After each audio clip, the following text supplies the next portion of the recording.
அஸ்ஸலாமு அலைக்கும் வரஹ்மத்துல்லாஹி தஆலா வ பரகாத்துஹு. நஹ்மதுஹு வ நுஸல்லி அலா ரசூலிஹில் கரீம். அம்மா பஅத். கண்ணியத்திற்குரிய அல்லாஹ்வின் நல்லடியார்களே, அல்லாஹ்வின் பெரும் கிருபையினால் 16வது தராவீஹினை மிகச் சிறப்பாக நிறைவேற்றினோம். அல்ஹம்துலில்லாஹ். இன்றைய தொழுகையில் ஓதப்பட்ட ஒரு இறைவசனம், ஹசிபன் நாசு ஐயுதுரகு ஐயக்கூலு ஆமன்னா வஹும் லா யுஃப்தனூன். மக்கள் எண்ணிக்கொண்டார்களா, நாங்கள் ஈமான் கொண்டு விட்டோம் என்பதற்காக நாங்கள் சோதிக்காமல் விட்டுவிடுவோம், விடப்படுவோம் என்று எண்ணிக்கொண்டார்களா என்று அல்லாஹ் கேட்கிறான். அன்பானவர்களே, ஈமான் கொண்டு விட்டோம், அல்லாஹுவை நம்பிவிட்டோம், நல்ல அமல்களை செய்து கொண்டிருக்கிறோம். எனவே நல்லவர்களாக வாழக்கூடிய நாம், நமக்கு சோதனைகள் வராது, சோதிக்கப்பட மாட்டோம் என்று எண்ணக்கூடாது என்பதை அல்லாஹு தஆலா இந்த வசனத்திலே பதிவு செய்கிறான். சோதனைகள் பொதுவானது, யாருக்கும் எப்பொழுதும் எங்கு வேண்டுமானாலும் வரலாம். நல்லவர்களுக்கும் சோதனை வரும், கெட்டவர்களுக்கும் சோதனை வரும். இந்த உலகத்திலே படைக்கப்பட்ட மனித வர்க்கங்களில் மிகச்சிறந்தவர்கள் நபிமார்கள். ஆதம் அலைஹிஸ்ஸலாம் அன்னவர்களிலிருந்து இறுதி நபி எம்பெருமானார் முஹம்மது முஸ்தபா ரசூலுல்லாஹி ஸல்லல்லாஹு அலைஹி வஸல்லம் அவர்கள் வரை ஏறத்தாழ 1,24,000 நபிமார்கள், ரசூல்மார்கள் உட்பட அனைவருமே சோதனையில் சிக்குண்டவர்கள். சோதனையில் சிக்குண்டாத எந்த நபியும் இந்த உலகத்தில் கிடையாது. இந்த உலகத்தில் நல்லவர்கள் என்று நாம் நம்முடைய வழிகாட்டிகளாக தேர்ந்தெடுத்துக் கொள்ளக்கூடிய நபிமார்கள் உட்பட அல்லாஹ்வினுடைய சோதனையிலே வீழ்ந்திருக்கிறார்கள். அல்லாஹ் யாரையும் சோதிக்காமல் விட்டதில்லை. எனவே நாம் அல்லாஹுவை நம்பி அல்லாஹுவின் மீது தவக்குல் வைத்து நல்லமல்கள் செய்கின்றோம். எனவே நமக்கெல்லாம் சோதனை வராது, சோதனை நம்மை பீடிக்காது என்று யாரும் எண்ணிக்கொள்ள வேண்டாம் என்று அல்லாஹு தஆலா இந்த வசனத்திலே பதிவு செய்கிறான். அன்பானவர்களே, சோதனைகள் எதற்காக? அல்லாஹ்வினுடைய நம்பிக்கையை சோதிப்பதற்காக சோதனைகள். நபிமார்களுக்கும் சோதனை வந்துள்ளது. நபிமார்களுக்கு பிறகு வந்த சஹாபாக்கள், சஹாபாக்களுக்கு பிறகு வந்த தாபியன்கள், இறைநேசர்கள், இந்த உலகத்திலே வாழ்ந்த நல்லவர்கள் எல்லோரையும் சோதனை பீடித்துள்ளது. சோதனையில் நாம் எப்படி இருக்கிறோம் என்பதுதான் மிக முக்கியமான நிலவரம். அல்லாஹு தஆலா நம்முடைய ஈமானை சோதிப்பான். ஷாஃபி ரஹ்மத்துல்லாஹி அலைஹி அவர்கள் ஒரு முறை ஹஜ்ஜுக்கு போனார். தவாபு செய்து கொண்டிருக்கும் பொழுது ஷாஃபி ரஹ்மத்துல்லாஹி அலைஹி அவர்களுக்கு முன்னால் ஒரு மனிதர் காபாவை பார்த்து அல்லாஹ்விடத்திலே துவா கேட்கிறார்.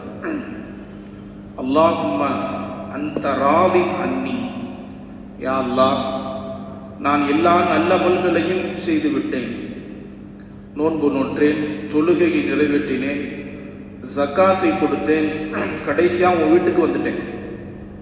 அந்த ராதி அன்னி, நீ என்னை பொருந்தி கொள்வாயா, நீ என்னை பொருந்தி கொள்வாயா, அந்த ராதி அன்னி, நீ என்னை பொருந்தி கொள்வாயா என்று அல்லாஹ்விடத்தில் துவா கேட்கிறார். ஷாஃபி ரஹ்மத்துல்லாஹி அலைஹி அவர்கள் பின்னாடி இப்படி சொன்னாங்க, அல்லாஹ்வை இதுபோல் நீ கேட்கிறாய், அல்லாஹ் என்னை பொருந்தி கொள்ள வேண்டும் என்று, நீ அல்லாஹ்வை பொருந்தி கொண்டாயா அப்படின்னு கேட்டாங்க. அல்லாஹ்ட்ட கேட்கிறோமா இல்லையா, அல்லாஹ் என்னை பொருந்திக்க, என்னை இணைச்சிக்க. ஷாஃபி ரஹ்மத்துல்லாஹி கேட்டாங்க, நீ அல்லாஹ்வை பொருந்தி கொண்டாயா? அவர் சொன்னாரு, நான் எப்படி அல்லாஹ்வை பொருந்துறது? அவன் என்னோட பெரிய ஆளு, உலகத்தை பரிபாலிக்கக்கூடியவன், படைக்கக்கூடியவன், சக்தி பெற்றவன், பெரிய ஆளு தான் சின்ன ஆளை பொருந்திக்கிறான். என்னுடைய தகுதிக்கு நான் எப்படி அல்லாஹ்வை பொருந்திக்கிறது? மன்னன் அப்படின்னு கேட்டாராம். ஷாஃபி ரஹ்மத்துல்லாஹி சொன்னாங்க, அண்ணா முகமது இப்னு இத்ரீஸ் ஷாஃபி மதுஹபினுடைய இமாம்.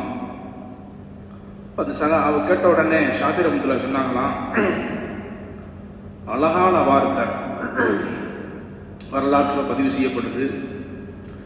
இதாக்கான சுரூருக்க பின் நிக்குமத்திக்க, இதாக்கான சுரூரிக்க பின் நிக்குமத்தி க சுரூரிக்க பின் நிஅமத்தி ஃபந்த ரதீத பில்லா. சுகமான வாழ்வை அடையும் பொழுது உன் மனநிலை எப்படி இருந்ததோ அதே போல் துக்கங்களை அனுபவிக்கும் பொழுது உன் மனநிலை இருந்தால் நீ அல்லாஹ்வை பொருந்திக் கொண்டாய் அப்படின்னாங்க. ஒரு அழகான வார்த்தை. அல்லாஹ் கொடுக்கக்கூடிய அருள் கொடைகளை, சந்தோஷங்களை, நிஅமத்துகளை, வசதி வாய்ப்புகளை, ஆசைகளை எல்லாவற்றையும் அனுபவிக்கக்கூடிய நாம் அல்லாஹ் கொடுக்கக்கூடிய சோதனைகளிலும் நம்முடைய உள்ளம் அல்லாஹ்வின் மீது நல்லெண்ணம் கொண்ட நிலையில இருக்கணும். சந்தோஷம் தான் வாங்கிக்கிறோம், பணம் வந்தா வாங்கிக்கிறோம், பொருளாதாரத்தில் பறக்கத்து கிடைக்குது, வசதி வாய்ப்பு இருக்குது, ஆட்சி அதிகாரம் கிடைக்குது, பதவி கிடைக்குது, எல்லாவற்றையும் அனுபவிக்கக்கூடிய நாம் இதையெல்லாம் தான் அல்லாஹ் தான் கொடுத்தான். இதையெல்லாம் அனுபவிக்கக்கூடிய ஒரு மனிதனுடைய மனநிலை அல்லாஹ் கூட எப்படி இருக்கும்? உச்சகட்டத்தில் இருக்கும் ஈமான். எல்லாத்தையும் அல்லாஹ் கொடுத்துட்டான், நல்லா இருக்கிறேன். இந்த மனநிலை சுகதுக்கங்களை அனுபவிக்கும் பொழுது அதே நிலையில இருக்கணும். இலகுவை கொடுத்த அல்லாஹ் தான் நமக்கு துக்கத்தையும் கொடுத்திருக்கிறான், சோதனைகளையும் கொடுத்திருக்கிறான். சோதனைகளை நாம் ஏற்றுக்கொள்ளும் பொழுது அல்லாஹ்வை நாம் பொருந்திக் கொண்டோம் என்பது அடையாளம். எல்லா நிலையிலும் அல்லாஹ் பொருந்திக்கிறோம். அதனாலதான் சஹாபாக்களுக்கு என்ன சொல்லுவோம்? ரதியல்லாஹு அன்ஹு என்பதல்ல, ரதியல்லாஹு அன்ஹும் வ ரது அன்ஹு. அல்லாஹும் அவர்களை பொருந்திக் கொண்டான், அவர்களும் அல்லாஹ்வை பொருந்திக் கொண்டார்கள்.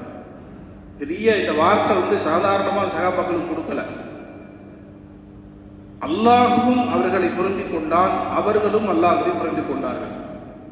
எல்லா நிலையிலையும் அல்லாஹ் சஹாபாக்களை பொருந்திக் கொண்டான், எல்லா நிலையிலும் சஹாபாக்களும் அல்லாஹ்வை புரிந்து கொண்டார்கள். எனக்கு எது கொடுத்தாலும் பரவாயில்ல, நான் நல்லா இருந்தாலும் அல்லாஹ் பிடிக்கும், நான் நல்லா இல்லாட்டியும் அல்லாஹ் பிடிக்கும் என்று அந்த மனநிலை, அல்லாஹ்வை புரிந்து கொள்ளக்கூடிய இந்த மனநிலை என்பது சோதனையில் இருக்கக்கூடிய ஈமானுடைய அடையாளம், ஈமானுடைய வெளிப்பாடு. அபூபக்கர் சித்திக் ரலியல்லாஹு அன்ஹு அவர்கள் எல்லாத்தையும் இழந்துட்டாங்க. இஸ்லாமிய மார்க்கத்திற்காக சொத்து சுகங்களை, தன்னுடைய எல்லாவற்றையும் இழந்து போட்டிருக்கக்கூடிய ஆடை கூட சரியா இல்லை. ஒரு கோணி துணியை மேலே இங்கிலையும் எடுத்துக்கிட்டு மஸ்ஜித் நபவிக்கு வந்தாங்க. எல்லா சகாபாக்களும் ஆச்சரியமா பார்க்குறாங்க. போட்டிருக்கக்கூடிய ஆடை கூட சரியா இல்லை, எல்லாத்தையும் கொடுத்து கொடுத்து கொடுத்து கொடுத்து இந்த மார்க்கத்திற்காக, இஸ்லாத்திற்காக கொடுத்து கடைசியில ஒன்றும் இல்லாத நிலையில வந்துட்டாங்க. இப்ப ஜிப்ரைல் அலைஹிஸ்ஸலாம் வந்தவர்கள் ரசூலுல்லாஹ்ட்ட சொன்னாங்க, அல்லாஹ் தஆலா அபூபக்கருக்கு சலாம் சொல்லி விட்டான்.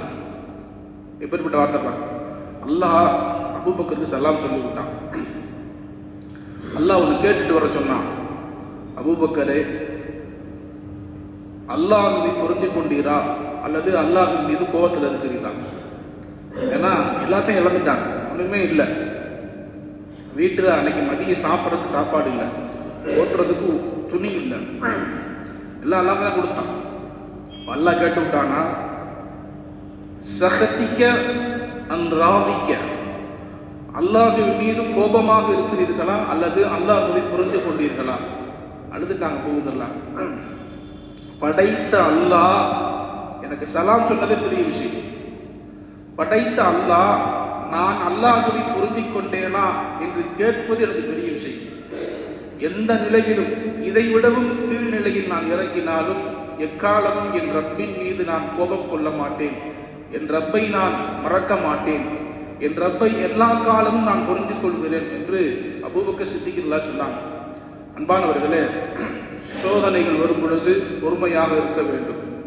அல்லாஹ் தஆலா குர்ஆன்ல வேற ஒரு இடத்துல சொன்னா, وَمِنَ النَّاسِ مَن يَعْبُدُ اللَّهَ عَلَى حَرْفٍ إِذَا أَصَابَهُ الْخَيْرُ اطْمَأَنَّ بِهِ وَإِذَا أَصَابَتْهُ الْفِتْنَةُ انقلب على وجهه خسر الدنيا والآخرة ذلك هو خسران المبين. மக்கள்ல சில பேர் இப்படி இருப்பாங்களாம், அல்லாஹ் வணங்குவாங்க. எப்படி வணங்குவாங்க சொன்னா, தொட்டும் தொடாம வணங்குவாங்களாம். அல்லாஹ் ஹர்ஃபி வணங்கி வைப்போம், தொழுது வைப்போம், கிடைச்சா கிடைக்கணும், கிடைக்காட்டி போகட்டும் என்பதை போல. இதா அசாபகுல் கயிறு, ஒரு நலவு கிடைச்சிருச்சுன்னு சொன்னா, நம்ம எதை கேட்கிறோமோ அது கிடைச்சிருச்சுன்னு சொன்னா, இத்துமா அண்ணா பிகி மன நிறைவாயிடுவாங்களாம். மாஷா அல்லாஹ், கேட்டதை பூரா அல்லாஹ் கொடுத்துட்டான்.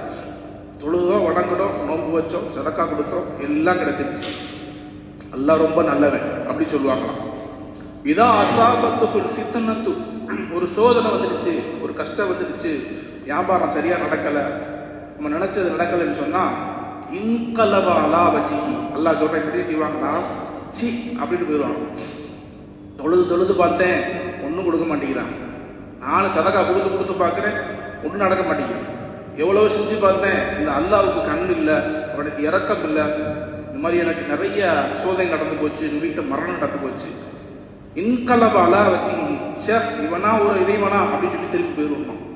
ஹசிர துன்யா வல் ஆஹிரா, இது போல இருக்கக்கூடிய மனிதர்களுக்கு உலக வாழ்க்கை நஷ்டம், வறுமை நஷ்டம். வாலியஹு ஹுஸ்ரான் முபீன், அதுதான் தெளிவான நஷ்டம் அல்லாஹ் சொல்றான்.